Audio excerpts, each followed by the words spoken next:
وتيرة حرب إيران بيحددها ساعتين بيعدوا.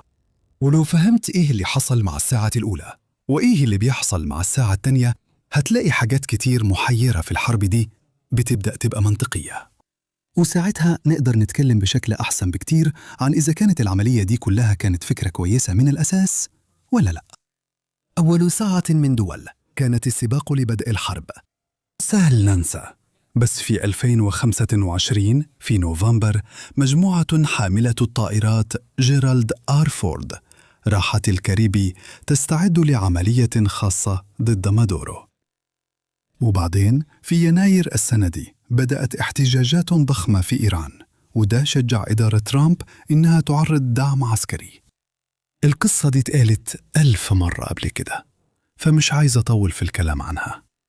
قبل فنزويلا فورد كانت في الخليج العربي، بس بعد ما مشيت ومع عدم وجود حاملات طائرات تانية قريبة، أمريكا ما كانتش في وضع يسمح لها تقدم مساعدة فعالة للمتظاهرين الإيرانيين. عشان كده حصل التأخير لحد يوم 28 فبراير وبداية حرب إيران. زي ما قلت، أمريكا كانت حاسة إن في عدات شغال وهي بتخطط للعملية. بالنسبة لنوع من الحوافز، كل ما الوقت كان بيعدي كانت فرصة تدخل أمريكا في إيران بتقل فعاليتها أكتر. نص السبب ده كان إنه لو حركة الاحتجاجات هديت بشكل طبيعي، هيبقى صعب تنسيق الناس كلها عشان ينزلوا الشارع تاني بعد ما الحرب تبدأ.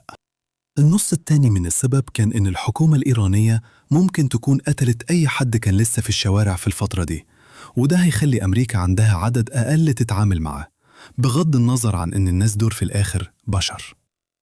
من مكاني ورا الكيبورد ما أقدرش أقولك إيه كانت السنة المثالية للموازنة بين الحاجات دي. أقدر أقول بثقة إنهم ما كانش المفروض يضربوا نار بعد القمع ضد المظاهرات. الولايات المتحدة ما كانش عندها قوة نارية كفاية عشان يكون لها تأثير حقيقي في الوقت ده. على العكس، كل الصواريخ الباليستية والطائرات المسيرة بتاعة إيران عمرها ما خرجت من المنطقة، فكانوا حيوصلوا بسرعة لقواعد أمريكا والأصول بتاعة حلفائها. وكمان أمريكا ما كانش عندها صواريخ باتريوت أو ثاد أو طيارات كفاية تقدر تسقط الصواريخ والطائرات المسيرة دي. لو شايف إن الحرب دي سيئة لأمريكا، لو بدأت في يناير كانت هتبقى كارثة أكبر بكتير. مش سر ليه الشركاء الإقليميين لأمريكا كانوا بيضغطوا على ترامب إنه يستنى؟ وده السبب. كمان أقدر أقولك إن الانتظار شهور طويلة وبدء حرب بعدها كان حيبقى قرار سيء جدا. لو الحرب بدأت في سبتمبر كان صعب الاحتجاجات تأثر على الصراع. كانوا هينهوا التنسيق ساعتها، وانسى إنك تعرف ترجعه تاني من غير مجهود جبار من القوات البرية الأمريكية. وممكن تكون بتقول لنفسك استنى، هو مش الاحتجاجات دلوقتي أصلاً ملهاش تأثير على الصراع؟ طيب خليك فاكر الفكرة دي شوية، بس خد بالك دلوقتي إن الحكومة لسه قلقانة من الموضوع ولسه مضطرة تبذل مجهود علشان تقمع أي تمرد محتمل. يعني لو شايف الوضع وحش دلوقتي، كان هيبقى أسوأ لو ما فيش ده. كان لازم أمريكا تتنزل هنا ومفيش حل تاني. ومن المثير للاهتمام إن الرأي السائد على وسائل التواصل الاجتماعي في يناير كان بينتقد الولايات المتحدة عشان ما تدخلتش، لكن لو جينا لأول مارس النقد بقى للولايات المتحدة عشان تدخلت. ده ممكن يكون بسبب التدخل الجزئي اللي حاصل دلوقتي، وكان لازم يحصل عشان يفضل فيه أمل للمحتجين. هشرح لك بعض القرارات ونتائجها الحالية. فورد أصلاً ما كانتش المفروض تبقى هناك. كان المفروض تدخل صيانة أول السنة، بس لأنها كانت واحدة من حاملتين الطائرات المتاحين راحت للمنطقة. أكيد الطاقم نفسه ينام في سرير عادي. ممكن كمان يكونوا نفسهم يطمنوا إنه الحمامات عندهم شغالة. بس الحاجات دي تعتبر تنازلات بسيطة نسبياً في الصورة الكبيرة للأمور. ده معناه إنه كاسحات الألغام مش في أماكنها الصح، مع شائعات إنه إيران زرعت أو هتزرع ألغام في مضيق هرمز. ده معناه إن أنظمة تساد اللي في كوريا الجنوبية والبنتاغون شايف إنها مؤقتاً أنسب في الخليج ولسه بيتشحن هناك. وده معناه إن السفينة تريبولي ومعها قوة المشاة البحرية الاستكشافية يا دوب بتبحر غرباً من بحر الفلبين، وهدفهم مش معروف. يورانيوم عالي تخصيب. جزيرة خارك لتعطيل نفط إيران. الساحل علشان يمنعوا السفن من زرع الألغام. ولا يمكن أهداف سانحة لسه مش واضحة، بس ممكن تظهر قريب. تحديث نينجا غاجر هنا. الولايات المتحدة فعلا ضربت جزيرة كارك وركزت على عمليات عسكرية لتدمير البنية التحتية العسكرية لإيران هناك. 90% من منتجات النفط الإيرانية بتمر من خلال الجزيرة، لكن اللافت إن الولايات المتحدة حاولت ما تلمسش البنية التحتية المرتبطة بده. الجهود دي ما قدرتش تمنع ارتفاع أسعار النفط، والسعر دلوقتي قريب من $100 للبرميل. وأنا بضيف الإضافة دي للفيديو. نقطة تانية بتتكرر هنا هي عدم وجود نظام دفاعي أرضي ضد مسيرات شاهد زي اللي عند أوكرانيا.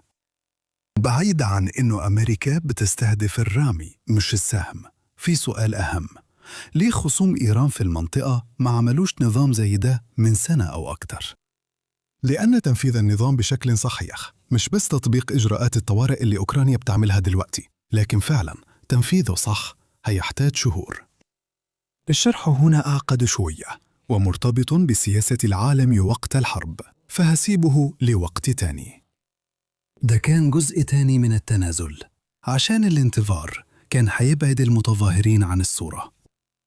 وعشان كده عندنا الحرب اللي موجودة دلوقتي، مش النسخة المثالية من الصراع.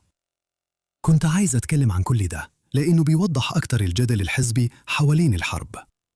في ناس شايفة إنه إدارة ترامب كانت غافلة عن العواقب العسكرية اللي هتحصل.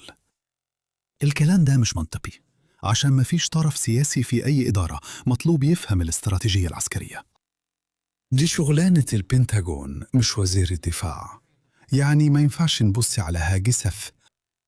رئيس هيئة الأركان المشتركة دان كين اللي كان طيار F-16 ما كانش يعرف إزاي الحرب الجوية بتشتغل. قائد القيادة المركزية الأدميرال تشارلز كوبر اللي عدى مضيق هرمز كذا مرة ممكن ما يعرفش مخاطر إغلاق المضيق. النظريتين دول صعب تصديقهم، وهما نفس اللي بيخططوا.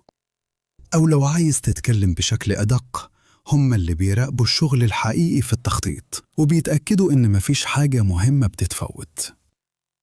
وعلى الناحية التانية في مجموعة مصممة إنه الحرب ماشية بشكل رائع ومفيش أي حاجة تخلي الشعب الأمريكي يقلق. بس ده كمان بيخلي التصديق صعب عشان الموازنات الحقيقية وقت التخطيط للحرب. ومن الناحية العملية أكتر، إحنا لسه مش شايفين النهاية قدامنا. فلو تسمحوا لي أقترح نقاشاً أفضل عن الحرب دي، هيكون كالتالي.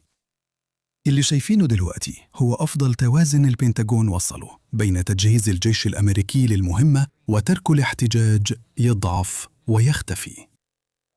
وفي كمان دور لأجهزة الاستخبارات الأمريكية اللي لازم توازن بين الخيارات. حساب التوازنات عادة مهمة بيروقراطية مملة.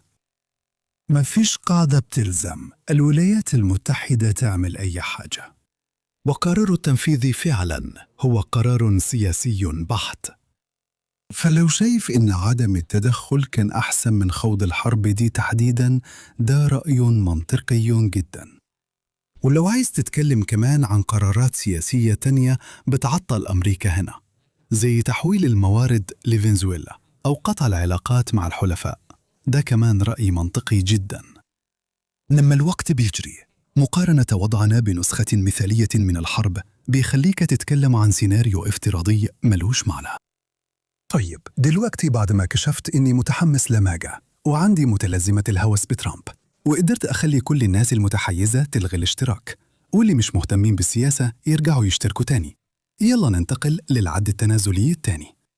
أمريكا هتقدر تفضل في العمليات لحد ما توصل لحدود مخزونها العسكري.